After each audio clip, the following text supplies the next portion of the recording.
इचलकरंजी आणि शहर परिसरामध्ये दुचाकी चोरीच्या घटनांमध्ये वाढ झाली आहे। या पार्श्वभूमीवर पोलिसांनी दिवसा तसंच रात्री गस्त सुरू ठेवली होती। या गस्तीदरम्यान शिवाजीनगर पोलिसांनी कुडची इथं राहणारा सागर चव्हाण आणि मिरजमधील आंबेडकर नगरमध्ये राहणारा सौरभ बंडकर या दोघांना दुचाकीवरून फिरताना संशयावरून चौकशीसाठी ताब्यात घेतलं।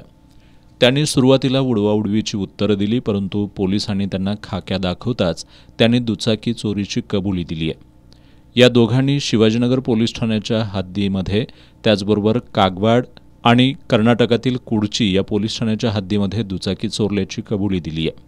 शिवाजीनगर पोलिसांनी त्यांच्याकडून 1,95,000 रुपयांचा मुद्देमाल जप्त केलाय। सागर चव्हाण आणि सौरभ बंडकर या संशयितांकडून दुचाकी चोरीचे आणखी काही गुन्हे उघडकीला येण्याची शक्यता आहे। शिवाजीनगर पोलीस त्या दृष्टीने त्यांच्याकडे तपास करत आहेत।